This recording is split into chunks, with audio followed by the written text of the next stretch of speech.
Friends, कैसे हो आप सब। आई होप अच्छे होंगे। तो स्वागत है आपका आपके अपने YouTube channel MB nursing academy पे। फ्रेंड्स, आज हम बात करने वाले हैं CNCI के पेपर के सॉल्यूशन के बारे में। तो यदि पहले पेपर की बात की जाए तो फ्रेंड्स, पेपर में 100 क्वेश्चन आए थे। और पेपर के लेवल की बात करें तो पेपर मीडियम लेवल का बोल सकते हैं, ज़्यादा टफ पेपर नहीं था। तो आई होप यदि आपने एग्ज़ाम दिया है तो आपका पेपर भी अच्छा गया होगा। आप जल्दी से जल्दी सिलेक्शन लें और मुंह मीठा करवाएं। फ्रेंड्स, जैसे कि मैंने बताया कि पेपर में 100 क्वेश्चन आए थे, तो इनको हम 3 से 4 पार्ट में सॉल्व करने वाले हैं विद एक्सप्लेनेशन के साथ। और यदि आप ये वीडियो देखते हो तो इसके बाद आपको किसी प्रकार का कन्फ्यूज़न नहीं रहेगा।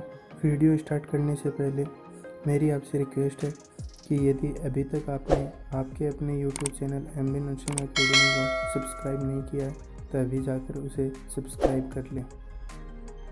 यदि पेपर की बात की जाए तो पेपर में मैक्सिमम क्वेश्चन हमारी टेस्ट सीरीज और बुलेट में से ही आई थी। ऑन्कोलॉजी की बात करें तो ऑन्कोलॉजी के मैक्सिमम क्वेश्चन हमने जो आपको बुलेट प्रोवाइड करवाई थी उसमें से ही आए थे। तो चलिए फ्रेंड्स, विदाउट टाइम वेस्ट किए अपन स्टार्ट करते हैं अपना video session.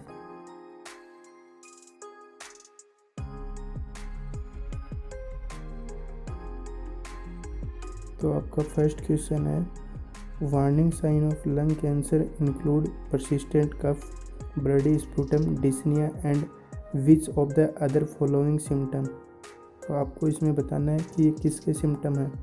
Option A dizziness, option B generalize weakness, option C hypotension, option D recurrent pleural infection. तो इसका right answer option D recurrent pleural effusion होने वाला है। बात करें तो डिजीनेस में इस प्रकार की फाइंडिंग नहीं देखने को मिलती, ना ही जनरलाइज्ड वीकनेस में देखने को मिलती है और ना ही हाइपोटेंशन में देखने को मिलती है। तो ये फाइंडिंग दे रखी है, उसके हिसाब से यदि करेक्ट आंसर की बात करें तो correct answer option D recurrent pleural effusion होने वाला है। तो आपका नेक्स्ट क्वेश्चन है, at the time of diagnosis of Hodgkin's lymphoma which of the following area is often involve है। ऑप्शन ए है बैक, ऑप्शन बी है नेक, ऑप्शन सी है चेस्ट, ऑप्शन डी है ग्रोइन। तो बात करें तो बहुत ही अच्छी क्वेश्चन है। इसमें पूछा गया कि हॉडकिंस लिम्फोमा में कौन सा एरिया इन्वॉल्व होता है। तो इसका राइट आंसर ऑप्शन बी होने वाला है, नेक एरिया। क्वेश्चन नंबर 3 है, which of the following is A malignant tumour of the connective tissue. तो आपको इनमें बताना है कि इनमें कनेक्टिव टिश्यू की ट्यूमर कौन सी है। ऑप्शन ए है सार्कोमा, ऑप्शन बी है कार्सिनोमा, ऑप्शन सी है ओस्टियोमा, ऑप्शन डी है ग्लूकोमा। तो वेरी इजी क्वेश्चन, शायद इससे इजी क्वेश्चन और क्या मिलेगा आपको। तो इसका जो राइट आंसर है वो सार्कोमा होने वाला है। सार्कोमा कनेक्टिव टिश्यू की मैलिग्नेंट ट्यूमर होती है। आपका नेक्स्ट क्वेश्चन 4 है, which of the following is suggested surgical intervention for CA prostate. Option A है रेडिकल प्रोस्टेक्टोमी, ऑप्शन बी है बाइलेटरल ऑर्काइटोमी, ऑप्शन सी है ट्रांसयूरेथ्रल रिसेक्शन ऑफ प्रोस्टेट जिसे TURP बोला जाता है शॉर्ट में, और ऑप्शन डी है transurethral resection of bladder tumour जिसे TURBT बोला जाता है। तो आपको इसमें करेक्ट आंसर देना है। इसमें जो पूछा गया वो सर्जिकल इंटरवेंशन पूछा गया, तो इसका जो करेक्ट आंसर है वो रेडिकल प्रोस्टेक्टोमी होगा। इसमें हम प्रोस्टेट ग्लैंड के कुछ पार्ट को काट के रिमूव कर देते हैं। बाकी ऑप्शंस की बात करें तो बाइलेटरल ऑर्काइटोमी ये प्रोस्टेट से रिलेटेड नहीं है, ये टेस्टिस से रिलेटेड है। ट्रांसयूरेथ्रल रिसेक्शन ऑफ प्रोस्टेट इसमें किसी प्रकार का सर्जिकल इंटरवेंशन नहीं करते, बस ये एक प्रोसीजर होता है जिसमें हम सेंट इंसर्ट करवाते हैं। और ट्रांसयूरेथ्रल रिसेक्शन इसमें भी हम किसी प्रकार की सर्जरी वगैरह नहीं करते, ओनली ब्लैडर की ट्यूमर के लिए अपन ये किया जाता है। तो प्रोस्टेट की ट्यूमर के लिए रेडिकल प्रोस्टेक्टोमी किया जाता है। नेक्स्ट क्वेश्चन है which type of cancer has purest prognosis given below. जो आपको कैंसर दिए जा रहे हैं उसमें सबसे पुअर प्रोग्नोसिस किस कैंसर का है। तो ऑप्शन ए है ल्यूकेमिया, ऑप्शन बी है ब्रेस्ट कैंसर, ऑप्शन सी है पैनक्रियाटिक कैंसर, ऑप्शन डी है लिम्फोमा। तो आपका जो राइट आंसर है वो ऑप्शन सी होने वाला है, क्योंकि पैनक्रियाटिक कैंसर का जो डायग्नोसिस है वो अर्ली स्टेज में नहीं हो पाता, इसका डायग्नोसिस लेटर ऑन स्टेज में होता है, इसलिए इसका प्रोग्नोसिस है वो पुअर है। आपका नेक्स्ट क्वेश्चन है which of the following is a feature of benign tumour. Option A है infiltrative type of growth, option B है metastasis is present, option C है content with a capsule, option D है grow rapidly. तो इनमें से आपको बताना है कि बेनाइन ट्यूमर का कौन सा फीचर आपको लगता है। तो शायद इसका आंसर बताने की ज़रूरत नहीं है, वेरी एजुकेशन। तो इसका जो आंसर है वो सी होने वाला है कि benign tumour contains with a capsule. Benign tumour होती है उनमें कैप्सूल प्रेजेंट होता है, और इसी कैप्सूल नेचर की वजह से बेनाइन लेस हार्मफुल होती है, क्योंकि वह मेटास्टेसिस नहीं करती है। आपका नेक्स्ट क्वेश्चन है the patient with cancer is receiving chemotherapy and develop thrombocytopenia. The nurse identify which intervention is the highest priority in the nursing plan of care. तो इसमें बोला जा रहा है कि एक पेशेंट को थ्रोम्बोसाइटोपेनिया हो गया, तो उसको माइंड में रखते हुए जो नर्स है उसे हाईएस्ट प्रायोरिटी किस इंटरवेंशन को देनी है। तो ऑप्शन ए है ambulation 3 time a day, option B है monitoring a platelet count, option C है मॉनिटरिंग टेम्परेचर, और ऑप्शन डी है monitoring for the pathological fracture. तो इसका जो राइट आंसर है वो ऑप्शन बी होने वाला है, मॉनिटरिंग ए प्लेटलेट काउंट, क्योंकि पेशेंट को थ्रोम्बोसाइटोपेनिया हो गया तो उसकी सीवियरिटी को पता लगाने के लिए हम प्लेटलेट की मॉनिटरिंग करेंगे, और यदि ज़्यादा सीवियर प्लेटलेट डाउन हो गई है और सीवियर थ्रोम्बोसाइटोपेनिया हो गया तो हो सकता है उसको प्लेटलेट ट्रांसफ्यूजन की भी आवश्यकता पड़े, तो इसलिए हम प्लेटलेट मॉनिटरिंग करते हैं। नेक्स्ट क्वेश्चन है in the patient with terminal lung cancer the focus of nursing care is on which of the following nursing intervention. Option A है prepare the patient will, option B है provide nutritional support, option C है provide emotional support, option D है provide pain control. तो question की बात करें तो question में बोला जा रहा है कि एक पेशेंट है जिसको टर्मिनल लंग कैंसर है, तो आप कौन से प्रकार की नर्सिंग केयर प्रोवाइड कराने वाले हो या कौन से नर्सिंग इंटरवेंशन करने वाले हो। तो टर्मिनल लंग कैंसर में हम पैलेटिव केयर देते हैं, तो इसमें पैलेटिव केयर का एग्जांपल है प्रोवाइड पेन कंट्रोल। तो आपका राइट आंसर ऑप्शन डी होने वाला है, प्रोवाइड पेन कंट्रोल। आपका next question number 9, Mrs Sharma with advance breast cancer is prescribe टेमोक्सिफेन when they teach the patient about this drug, the nurse should emphasize the importance of reporting which adverse reaction immediately। तो इसमें क्या दे रखा है, टेमोक्सिफेन prescribe किया गई है और उसके लिए आपको इमीडिएटली एडवर्स रिएक्शन पूछी गई है। तो option A hearing loss, option B headache, option C vision changes, option D anorexia. तो वैसे तो इसके ये सभी साइड इफ़ेक्ट होते हैं, लेकिन इमीडिएट एडवर्स रिएक्शन की बात करें तो इसका right answer option C vision changes देखने को मिलता है।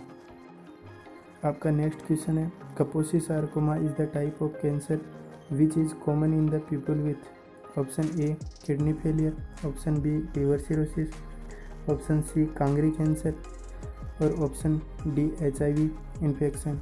तो आपसे पूछा जा रहा है कि कापोसी सार्कोमा किन लोगों में देखने को मिलता है।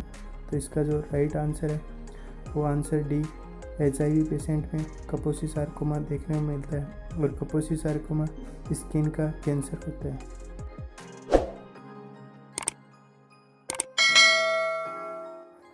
आपका next question number 11, which of the following is a malignant tumour of bone? Option A fibrosarcoma, option B lipoma, option C है ओस्टियोजेनिक सार्कोमा, ऑप्शन डी है ओस्टियोमा। तो इस क्वेश्चन में आपसे पूछा जा रहा है कि बोन का मेलिग्नेंट ट्यूमर कौन सा होता है। तो इसका जो राइट आंसर है वो ओस्टियोजेनिक सार्कोमा होने वाला है, क्योंकि osteo indicate the bone and sarcoma indicate the malignant tumour of the connective tissue. Next, तो आपका नेक्स्ट क्वेश्चन है, a male patient is receiving external radiation to the neck for the cancer of larynx, the most likely side effect to be expected is? Option A dyspnoea, option B diarrhoea, option C sore throat, option D constipation. तो इसमें बोला जा रहा है कि एक patient है जिसको लेरेंजियल कार्सिनोमा है, उसके लिए उसको एक्सटर्नल रेडिएशन थेरेपी दी जा रही है। तो उसके साइड इफ़ेक्ट में आपको क्या देखने को मिल सकता है? तो जब भी आप नेक की बात करें और रेडिएशन थेरेपी चल रही हो तो उसका मोस्ट कॉमन साइड इफ़ेक्ट होता है कि उसमें सोर थ्रोट देखने को मिलता है। आपका next question number 13, which of following is a diagnostic test for the diagnosis of prostate cancer? Option A digital rectal examination, option B prostate specific antigen PSA, option C prostate biopsy, option D all of the above. तो इस question में बोला जा रहा है कि आपको prostate cancer को डायग्नोसिस करना है तो आप कौन सा डायग्नोस्टिक टेस्ट कर सकते हो। तो बात करें कि digital rectal examination, prostate specific antigen और प्रोस्टेट बायोप्सी, ये तीनों प्रोस्टेट कैंसर को डायग्नोसिस करने के लिए काम में लिए जाते हैं। तो इसका जो राइट आंसर है वो option D all of the above होने वाला है। आपका next question number 14, the presence of which protein in urine suggest the diagnosis multiple myeloma? Option A fibronectin, option B elastin, option C Bence Jones protein, option D collagen. तो इसमें बोला जा रहा है कि यदि यूरिन में कौन सी प्रोटीन प्रेजेंट होगी जिससे आप डायग्नोसिस कर पाओगे कि उसको मल्टीपल माइलोमा है।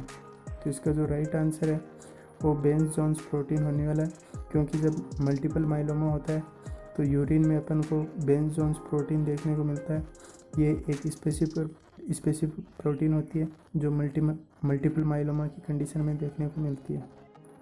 आपका next question number 15, the patient with leukaemia is receiving busulfan and allopurinol, the nurse tell the patient that the purpose of the allopurinol is to prevent. Option A alopecia, option B hyperuricaemia, option C vomiting, option D nausea. तो इस question में बोला जा रहा है कि आप एक पेशेंट को एलोप्यूरिनॉल दे रहे हो तो उसका क्या पर्पज़ है, आप क्यों दे रहे हो। तो इसका जो राइट आंसर है ऑप्शन बी हाइपरयूरिसेमिया को प्रिवेंट करने के लिए हम एलोप्यूरिनॉल ड्रग देते हैं। आपका next question number 16, a nurse is teaching a patient who suspect that she has a lump in her breast. The nurse instructs patient the diagnosis is breast cancer is confirmed by। तो option A breast self examination, option B mammography, option C chest X-ray, option D fine needle aspiration जिसे अपन FNSC भी बोलते हैं। तो इसमें आपसे breast cancer का कन्फर्मेटरी डायग्नोसिस पूछ रहा है। तो ब्रेस्ट कैंसर का कन्फर्मेटरी डायग्नोसिस FNSC होने वाला है, फाइन नीडल एस्पिरेशन। बात करें ब्रेस्ट सेल्फ एग्जामिनेशन और मेमोग्राफी, तो ये दोनों स्क्रीनिंग टेस्ट होते हैं, ना कि कन्फर्मेटरी टेस्ट होते हैं। आपका next question number 17, common cancer of oral cavity is? Option A adenosarcoma, option B squamous cell carcinoma, option C sarcoma, option D melanoma. तो इस क्वेश्चन में आपसे ओरल कैविटी का मोस्ट कॉमन कैंसर पूछा जा रहा है। तो इसका जो राइट आंसर है वो स्क्वेमस सेल कार्सिनोमा होगा। ओरल कैविटी में most commonly squamous cell carcinoma देखने को मिलता है। Next question number 18, a 36-year-old man with lymphoma present with sign of impending septic shock 9 days after chemotherapy, the nurse should expect Which of the following is to be present? Option A flushing, decrease oxygen saturation, mild hypotension. Option B low grade fever, chills, tachycardia. Option C elevated temperature, oliguria, hypotension.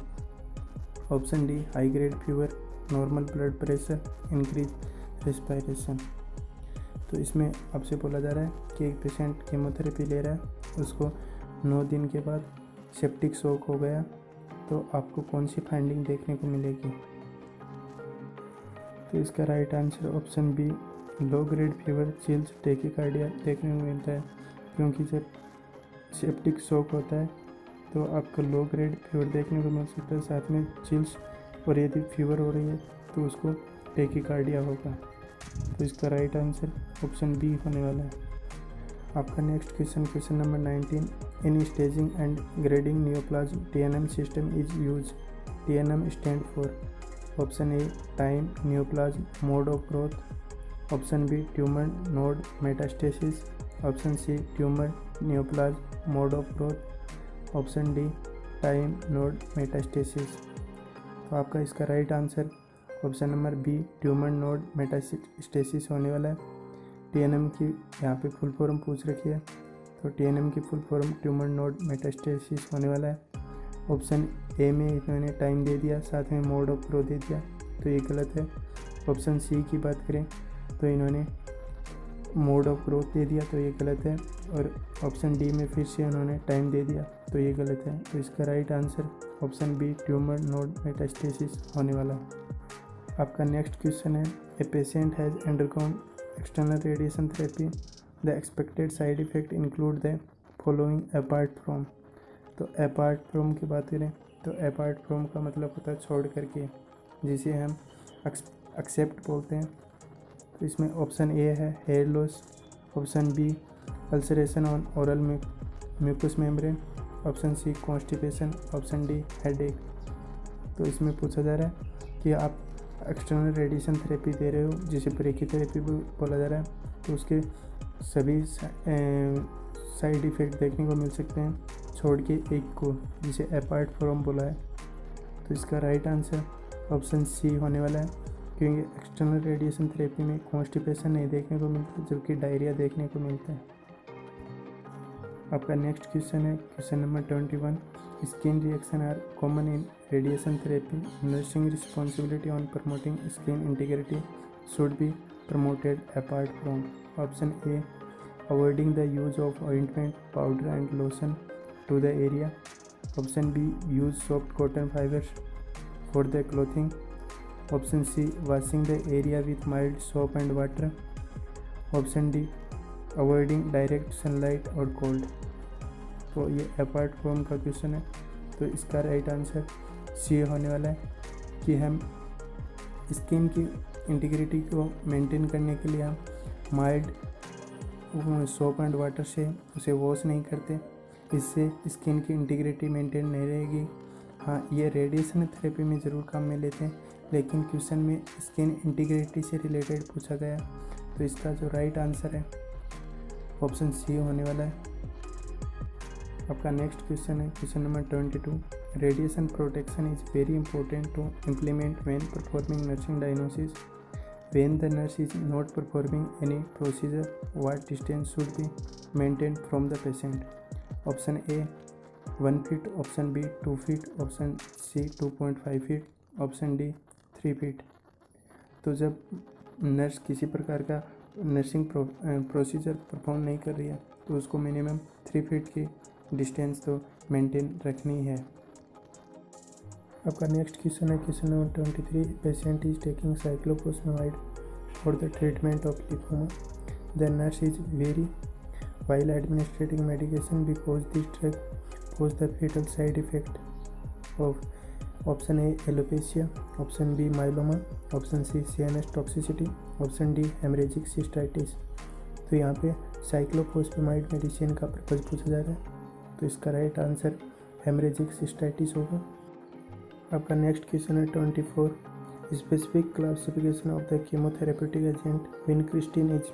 Option A hormone modular, option B mitotic inhibitor, option C anti neoplastic antibiotic, option D anti metabolite.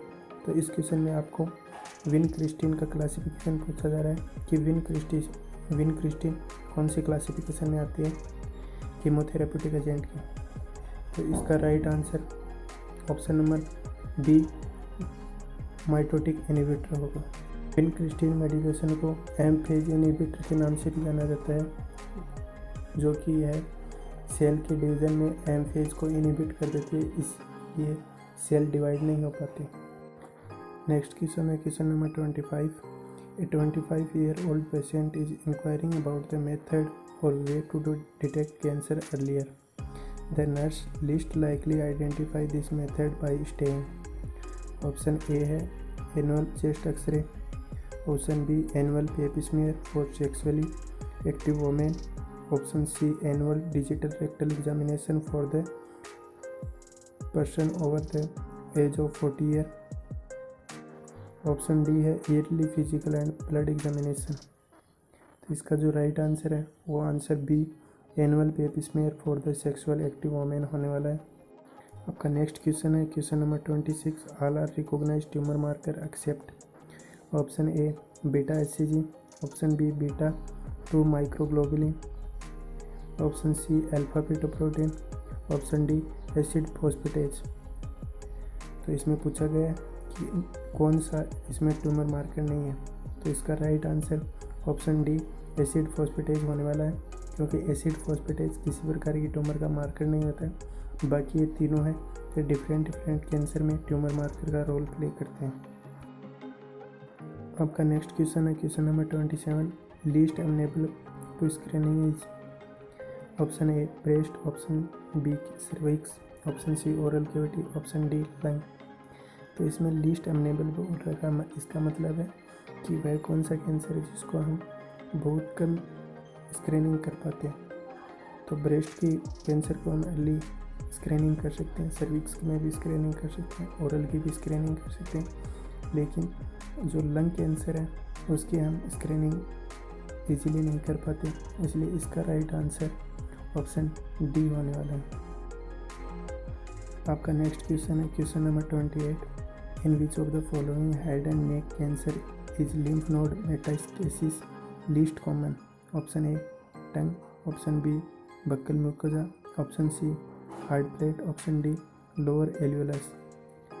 तो इसमें पूछा गया है कि head and नेक का वह कौन सा लिम्फ नोड इन्वॉल्व होगा जिसमें कैंसर का मेटास्टेसिस सबसे कम होगा।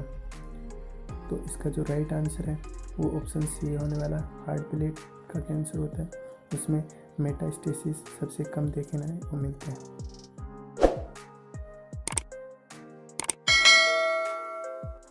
आपका नेक्स्ट क्वेश्चन है question number 29। Secondaries of the all following cause osteolytic lesions except. Option A prostate, option B kidney, option C bronchus, option D thyroid. तो इसका जो आंसर है वो ऑप्शन ए प्रोस्टेट होने वाला है।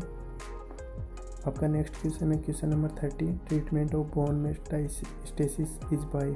Option A samarium 153, option B I-131, option C P32, option D yttria. तो इसका जो राइट आंसर है वो सेमेरियम 153 होने वाला है। बोन मेटास्टेसिस को ट्रीटमेंट करने के लिए हम सेमेरियम 153 का काम में लेते हैं। Thank you friends. इस पार्ट 1 में हम 30 तक के क्वेश्चन सोल्व कर रहे हैं। वीडियो काफ़ी लंबा हो रहा है, तो नेक्स्ट क्वेश्चन अपन पार्ट 2 में सोल्व करने की कोशिश करेंगे। और ये वीडियो कैसा लगा आपको कमेंट करके ज़रूर बताएं, और यदि वीडियो अच्छा लगा हो तो लाइक करें और अपने दोस्तों के साथ शेयर करें, और अगले पार्ट्स आप प्राप्त कर सकें, इसलिए आपको आपके अपने YouTube चैनल MB नर्सिंग को अभी जाकर सब्सक्राइब कर लेना है, ताकि जैसे ही पार्ट 2 अपलोड किया जाए तो उसकी तुरंत सूचना आपको मिल जाए। इसलिए आप चैनल को अभी से सब्सक्राइब कर लें।